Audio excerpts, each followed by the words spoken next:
Welcome back to another mock draft, guys. Today I'll be reviewing Bucky Brooks' mock draft. I've never reviewed any of his stuff on the channel before, so today will be the first time reviewing it. And spoiler alert, Mendoza goes #1 overall. Whoa! So Bucky Brooks mock draft from 2026 NFL mock draft. Jets grab edge rusher, receiver. Rams double dips on DBs. So little sneak peek, little sneak peek action, little trailer. So he posted this 2 days ago, so I'm 2 days late, but it's okay. And then so let's get into this right now. The Raiders go Fernando Mendoza. So this is another interesting pick, and just David Bailey, I guess, whatever. Fine. I'm pretty sure that was in the thing. Yeah, edge rusher. So assuming David Bailey. Right. I'm currently filming this as the combine's going on. I have this on my second monitor. I'm kind of watching, but today we'll be doing another mock draft review. So Fernando Mendoza goes #1 overall. Another great pick. Don't need to overthink this. I'm gonna keep this really short because I don't want to regurgitate the same thing over and over again. So there we go. David Bailey goes to the Jets. Another great pick. Okay, wait, hold on. Let's show you. It's decent, right? David Bailey is probably gonna test really good. He ran a 4.51 dash, I think, a 40-yard dash at the combine, which just happened. And he might have a stock really rise because he's crazy athletic. Like, that's very fucking fast. And yeah, he's pretty good. And maybe you can develop him to a 3-down lineman and he can be that guy. The Cardinals go Francis Mauigoa out of Arizona. There's another easy pick. Out of Miami to Arizona. Another easy pick. I mean, these top 3 guys are basically not solidified, but like there won't be much variation. Maybe Ruben Bain, but yeah, it's pretty much like the exact same. But pretty good pick. Not the most hateful person in the world about this pick. Titans go over Reese. I can definitely see this happening too. They have crazy potential of being a great edge rusher off the edge, but you can also play on the off ball too. Play 51% of his snaps over on the edge, and then 49 obviously off ball. And you're not taking it for his off ball, you're taking for his edge threat ability and his versatility to play both. And you basically had a 2-in-1 here, which you can play edge or linebacker. And yeah, these are not bad picks for the first couple times of the draft. So like this a lot. Downs goes to the Giants. Another pretty good pick. Harbaugh loves the safeties. He picked obviously Kyle Hamilton, and then Ed Reed was another another guy he had. And Downs is just gonna change his team immediately in his run stopping, and he's also pass tackling too. Also passing too, because he's very he has a lot of leadership. He can read the plays really quickly. He's very smart. And you might want to give up on some of these guys, but I think safety isn't as big as as it is for the Giants, because yes, you're gonna have a leadership type of guy, and that's 100% fine too. You can definitely take him, but there's also other needs like wide receiver, because there's not a crazy good wide receiver room, especially for that Wandale Walk. And another big thing is the O-line too. You lost Carmen Brusselli. You don't know how well the O-line will be, or maybe that's basically maybe wide receiver. Corner is also very big, but I don't know if you'll take Delane here. So another interesting pick, but Caleb Downs here goes. The Browns take Spencer Fowler, another easy pick. Don't overthink it. Again, it's the simple picks that sometimes make the most sense, and the not flashy picks. Like, you're not gonna take Jeremiah Love here, because who do you run behind? He's gonna run behind what, fucking Spencer Fano, like a tackle who gets picked 24th in friends. Like, you're not going to do that. So what the Browns are doing is a very smart idea if they do this. Commanders take Ruben Bain. It's another easy pick. Ruben Bain is a has great production. Again, there's problems with his bend, but he can really show out. And I don't know if he's testing today, but he is going to be a really great edge rusher for whatever team gets him. And Dan Quinn loves his edge rushers. So a team that is very old, getting a young edge rusher and a young guy on the defense would be really important to the team. The Saints take Jeremiah Love. It's another interesting pick. Alvin Kamara is getting older. You don't know how long he has left in the league, so that's another interesting pick. Tyler Shough goes. Will be that #1 guy, at least for the next year. And I definitely think he can be a starting quarterback. He's an older guy, but that doesn't mean the production is bad, because he's 25. He's already producing a good amount. So that is that. But you can really, it's gonna be a good 1-2 punch. I agree. I think it's gonna have a great little dynamic they have there. And Jeremiah Love is so good at cutting up field, and as a passing game too, he can cut it up and go. Sorry if I'm going a little fast because I have to leave in a little bit, but I'm going to Arizona, so I'm trying to get this out. So yeah, I'm gonna be a little quick, and you guys already know most of my takes here. So I'm just seeing what these guys think and where they think they'll go. Kansas City takes Carnell Tate out of Ohio State. Another pretty good pick. Is another physical receiver to a team that doesn't really have those. So I actually really like this pick too, especially Jeremiah Love is in there. If Jeremiah Love is available, I think you definitely take him. But in this scenario, he is not, and that's honestly another really good pick if they take Carnell Tate, who has pretty good physicals. He's not the gigantic. He's not like Denzel Boston size, where it's like a little crazy, but it's good, and he has good home run threat ability. He doesn't have to be the number one guy next to you can have Rashee Rice or Xavier Worthy. So it's a great fit, and this team is building a great wide receiver core if you get Carnell Tate and eventually be that complement to that offense. So I like that pick a lot. Bengals take Keldrick Folk. I think this is a little impulsive too. I think I would have liked someone else here. Keldrick Folk has a really high floor as just in general, but he relies too much on his athleticism. But the Cincinnati Bengals do historically go this route, which you see with Shamar Stewart, even Trey Hendrickson to an extent. So that's another interesting pick. I can definitely see this happening. Do I think it's the right pick? No, but I definitely can't see this happening. Dolphins take Delane. Another pretty simple pick, but it is a really good pick. Delane is a little smaller side as a corner, so that maybe you'll probably have troubles with like DK Metcalfs or who's another gigantic receiver, Drake London's of the world, but he's really good. He has great hand placement. He's super great with his press coverage. He's very technically sound. Definitely good. I like this a lot. Cowboys take Hakeem Messidor. Another great pick. I think you maybe get him at 20, but definitely you can take him at 12. But I think 20 is a little more like it is, but definitely like that too. And he's really good. The only reason why he's falling so much is maybe not being above some of these other guys taking ahead of him is because he's 25. So that's a real problem. But if production is production, this team needs a gigantic edge off the opposite of Ezeruku, who has been pretty good, but more of a passing and a pass rusher guy. Hakeem Messidor can bring that run game juice, especially next to Quinnen Williams and Kenny Clark. So that's not the worst idea in the world. The Rams take Jamal McCoy. Like that pick a lot too. Jamal McCoy isn't testing, but he played so well that he's always being mocked in the first round because he was the best corner in college football 2 years ago. So why not take him now? And the Rams can kind of afford to miss this pick because this is an Atlanta Falcons pick that they trade back for to get James Pierce Jr. So it's kind of like a luxury pick. But I would have liked Mekhi Lemon though. I think that works a little better in taking someone with a little less injury history and maybe someone who can be better like Brandon Cisse, Evan Terrell, Keith Abney, so those type of guys, Colton Hood, those type of guys will probably do better than reaching here with Mekhi Lemon on the board, but not the worst idea in the world. The Ravens take Vega Ione. I like this pick too. Another surefire pick. There's such a high floor with him. He has five pressures this year and no sacks. I mean, don't overthink it.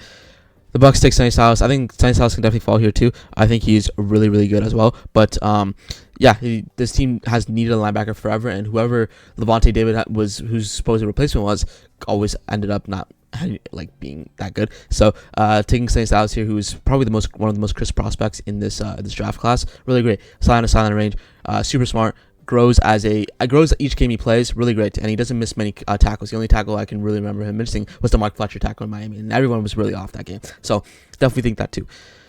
The Jets take Jordan Tyson, another easy pick if the Jets have him there. Maybe you take Kyle Lemon because again he's still available, but I think he is, right? I definitely think you can take someone like Jordan Tyson, who would be a great contrast to Garrett Wilson. But yeah, and he's not always going to be there, so it's going to be a good concern with his physicals and all that, but I think he would definitely be a great fit to whatever team gets him because he's by far the best wide receiver one in terms of skill set. Great at contorting his body. Great at doesn't have elite speed, but he's really good and really good at the catch point. Elite hands.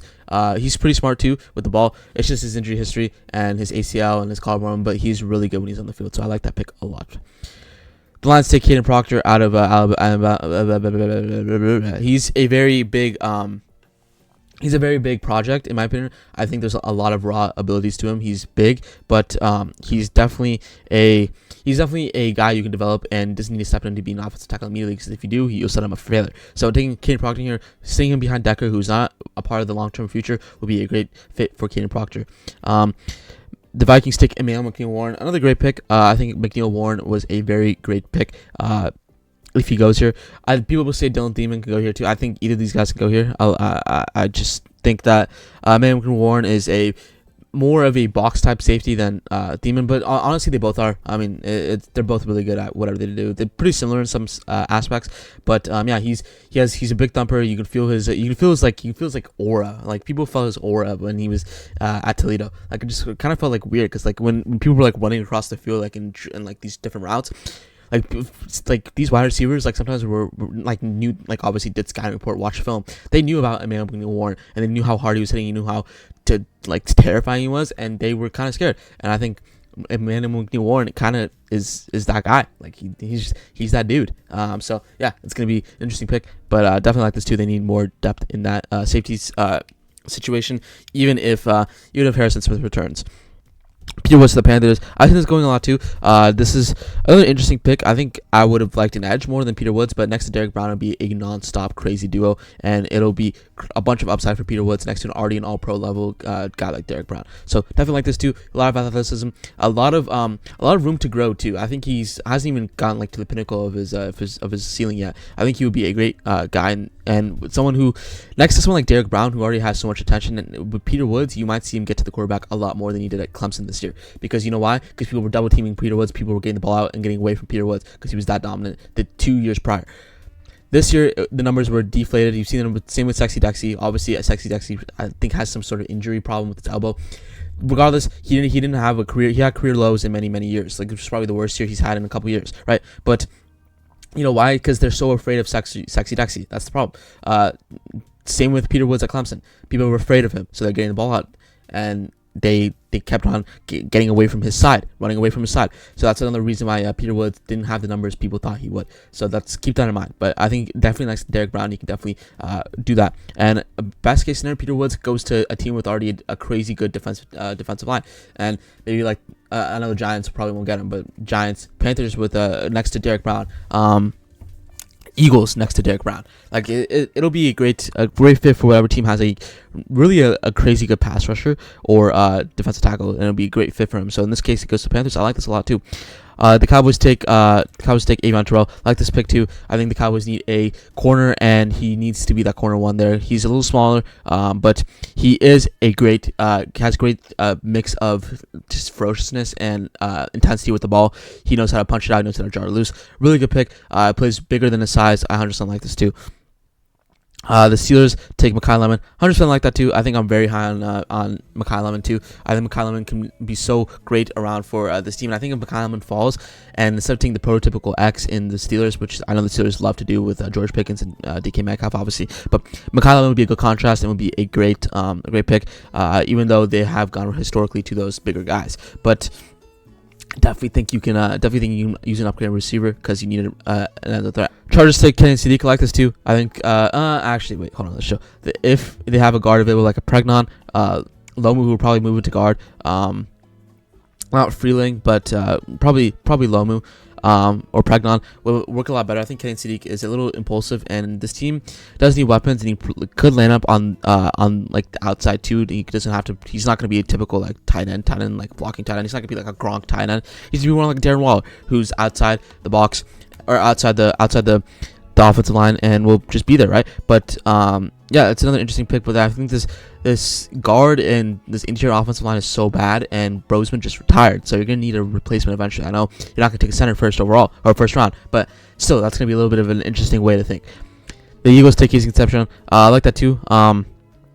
I think definitely there are some more holes with Brandon Cisse available, but or even an edge like TJ Parker available. But Casey Concepcion can go here. But I just think that if they keep AJ Brown, I think Jalen Hurts already has enough help, and then you have another mouth to feed. Even with AJ Brown or without, it's another mouth to feed. It's gonna be a little interesting. It's kind of similar to Devontae Smith. You don't have that big guy. Not a huge fan of this, but we move. The Browns take Denzel Boston, another great pick. You don't have to take their bookend tight end here or tackle here. They take Denzel Boston, another big guy who can probably be the wide receiver one on the team. People are concerned with his speed and he's relying too much on athleticism. I can think that too. Watch some of his film. There's a lot of athleticism being used because he's playing against these smaller corners. In the NFL, there might be some of these bigger corners that get him. But there is definitely a lot of some upside with him. Doesn't have elite separation, but he's great at the catch point. He moves so fluid for his speed. I think he has decent enough technique to the point where he can be a wide receiver one immediately in the NFL. The Bears take Kenny McDonald. I think it's another interesting pick. I would have liked Caleb Banks a little more. Kenny McDonald's a more traditional nose tackle, but I do think that he can help in the run defense. And if you want run defense help, this is a great pick. So like that pick. The Bills take Malachi Fields. I think it's another pretty much a reach. I think you get him in the second round, or maybe trade up back into like the early second to get Malachi Fields, and then take someone like Dylan Thielen here, or another edge.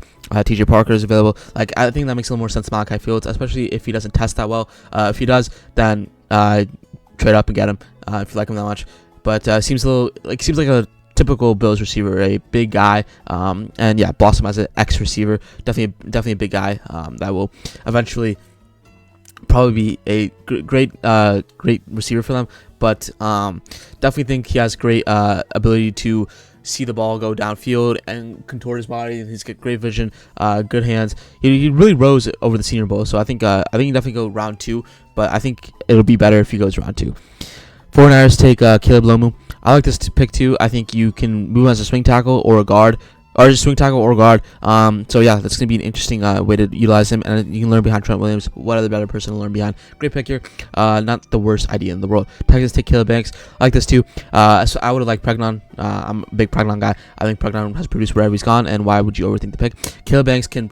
I definitely can't see Caleb Banks falling for the second round, but I definitely can see him going early too, maybe in the mid to late teens range. But definitely think he has a bunch of upsides. He was injured for majority of the year, but he was really good when he was out the field and did pretty well in the Senior Bowl. And slow start, great finish. It's not how you start, it's how you finish. Remember that, man. And yeah, he has great size. He has good he has just unreal athleticism for his size. So think you can definitely go him here. Dylan Thielen goes to this to the Rams. I don't think the Rams need a safety that well. I think Kitchens and Curl are fine. I wouldn't really reach on Dylan Thielen here, especially with Brandon Cisse on the board, or another wide receiver. Omar Cooper Jr. would work perfectly fine in this scenario.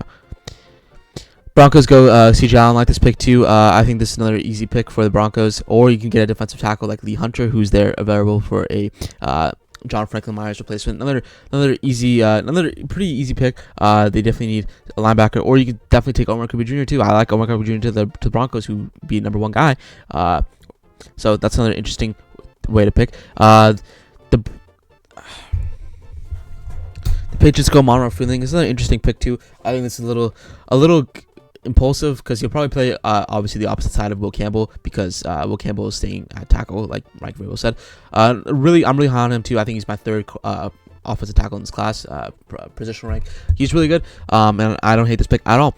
The Seahawks take Cassius Howell. I think it's a little interesting. I would have again, Brandon Cisse is right available for you. Why not you take Brandon Cisse? I think it's a better idea than taking Cassius Howell. I think Cassius Howell has I don't know, He's not great, right? He's not like a great, who's is gonna get playing time over DeMarcus Lawrence or some of those other guys. Let's look at the depth chart, right? You think he's gonna get playing time over DeMarcus Lawrence or Derek Hall? I think he can, or Mafe or Reed. I don't know. I just think that he could definitely he can benefit in a better team.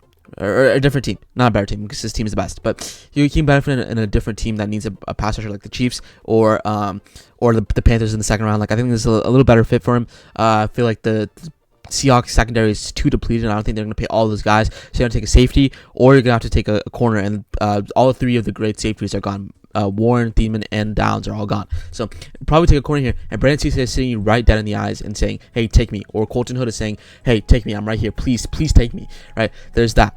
So I think that's a little better of an option. But we move on. Anyways, thank you all for watching. Let me know what you guys think of this mock draft. Let me know what you guys think in general, because I like thinking. I'm gonna go back to watching the combine now. See you guys later.